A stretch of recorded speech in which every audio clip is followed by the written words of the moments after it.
અને આ તરફ રાજકોટના જંગલેશ્વર વિસ્તારની અંદર ડિમોલેશનને મુદ્દે અંતિમ નોટિસ મળતાની સાથે જ લોકો મોટી સંખ્યામાં એકઠા થયા છે।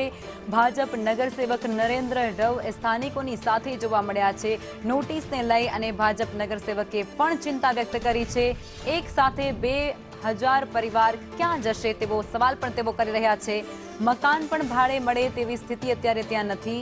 કલેક્ટર તંત્ર યોગ્ય સમય લોકોને આપે તે પ્રકારની માંગ આ નગર સેવક દ્વારા કરવામાં આવી રહી છે।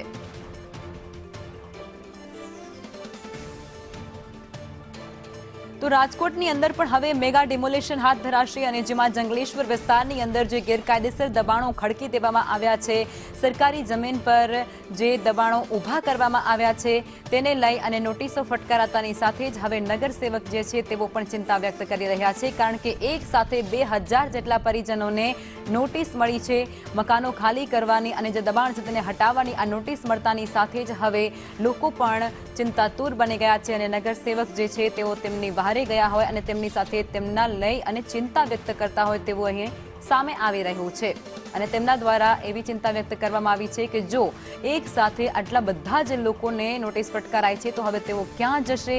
અત્યારે મકાન ભાડે મળે તે પ્રકારની સ્થિતિ પણ નથી, કારણ કે એક સાથે 2000 પરિવારજનોને આ નોટિસ ફટકારી દેવામાં આવી છે।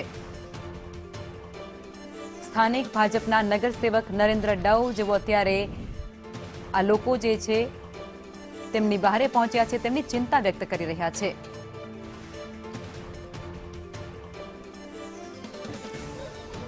રાજકોટના જંગલેશ્વર વિસ્તારમાં અત્યાર સુધીનું સૌથી મોટું ડેમોલિશન કરવાની તૈયારી કલેક્ટર તંત્ર દ્વારા કરવામાં આવી છે। 1358 જેટલી નોટિસો લગભગ 2000 કરતાં વધુ પરિવારોને અહીંયા આપી દેવામાં આવી છે। 7 દિવસનો સમય આપવામાં આવ્યો હતો અને હવે એના 2 દિવસ છે એ પસાર થઈ ચૂક્યા છે। અહીંયા મોટા પ્રમાણની અંદર સ્થાનિક લોકો એકત્ર થયા છે। આપણે તેમની સાથે વાત કરીએ।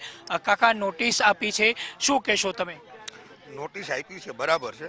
આ લોકો જંગલેશ્વર નાળોદાનગર રાધેકૃષ્ણ સોસાયટીમાં 60 વર્ષથી રહે બરાબર, બધા વેરા ભરે છે, લાઇટ બિલ ભરે છે। તો આદિ સુધી સરકાર ક્યાં ગઈ હતી? તો હવે એને બધું આટલું યાદ આવ્યું? એને સરકારી સ્કૂલ બનાવી દીધી છે, 10 આંગણવાડી બનાવી દીધી છે અહીંયા, ત્યાં સુધી એને ખબર ન પડી? અત્યારે સરકાર જાગી। જે પ્રકારે અહીંયા નોટિસ આપવામાં આવી છે, કેટલા પરિવારો રહે છે, કેટલા પરિવારો વિસ્થાપિત થશે? અહીંયા અમારે 40 થી 50,000 માણસ રહીએ ભેગું જંગલેશ્વરમાં બરોબર। અને આજથી 60 વર્ષ થયા અમારે જે માનનીય ઓપરેટર રહ્યા નરેન્દ્રભાઈ ડવ, એને જ 50 વર્ષ જંગલેશ્વરમાં થયા છે બરોબર। અમારી લતાની માલી પર તમે સ્કૂલ આપી, બધી સુવિધા આપી, તમે આટલા સુધી સરકાર તમે હતી, તમને ખબર હતી કે ખરાબ હોય તો તમે એટલા સુધી ક્યાં હતા? અટાણા માણસ એટલું બધું છે, છોકરાઓની સ્કૂલો છે, નાના માણસ રહેશે હાવ બરોબર, જાહે ક્યાં? મકાન ભાડે દેતા નથી। બીજા નંબરમાં મનરસિંહ દાદા હતા, એ વાકનું અમારું જંગલેશ્વર છે બરોબર। એને ખુદે અમને સુવિધા આપી। ગનુબેન સોનાર અમારા ઓપરેટર હતા આજથી 40 વર્ષ પહેલા, દીપ દીએ ત્યારે અમને રોડ રસ્તા ભૂગલની સુવિધા આપી। તો સાહેબને ખબર નહોતી તમને ગવર્મેન્ટ બિનકાયદેસર છે?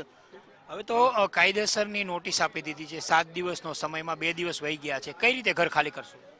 7 દિવસ આપણે પ્રાઇવેટ ગમે ત્યાં મકાન રાખવું હોય ને તો આપણે 15 દી ગોતવું પડે છે। તો અધિકારી કહેવાય એને એટલું તો હોવું જોઈએ ને કે 7 દિવસની અંદર આ 30 થી 35,000 માણસ, એક તાલુકાનું માણસ, કેટલાનું?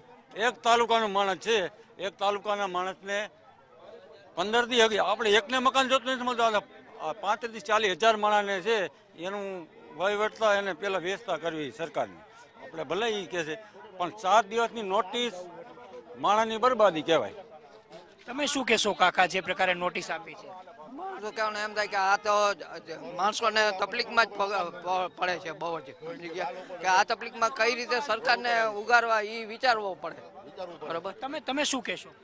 આ ખરેખર મુદત આપવાની કંઈક જોગવાઈ કરવી જોઈએ, સરકારે કંઈક લંબાવવું જોઈએ। આ તાત્કાલિક સમયમાં અમારી કીધે નથી પહોંચાઈ શકે એમ ક્વાર્ટર આપવા જોઈએ, એને સુવિધા કરી અને આપવું પડે।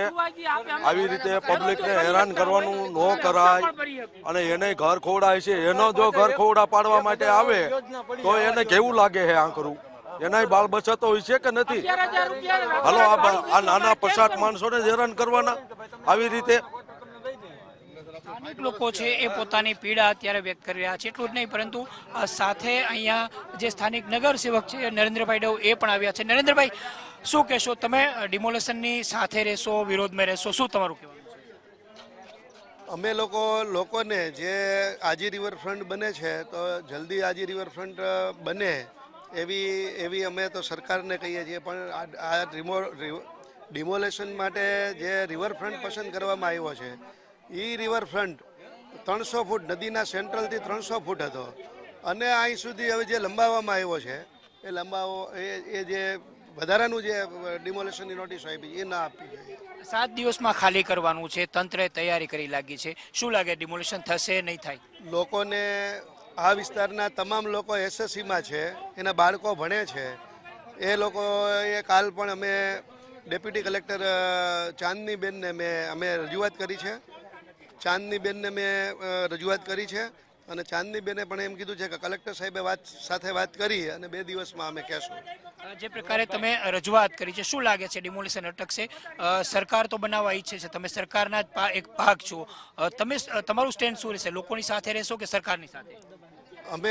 હું જે વિષય છે એમાં માનો કે આજી રિવરફ્રન્ટ બને છે તો જલ્દી બનવો જોઈએ, પણ એ સિવાયના વધારાના જે વિસ્તારમાં નોટિસો આપવામાં આવી છે રોડ સિવાયના લોકોને તો એ ના આપવી જોઈએ. એમ હું લોકોની સાથે છું. એમાં કોઈ વૈકલ્પિક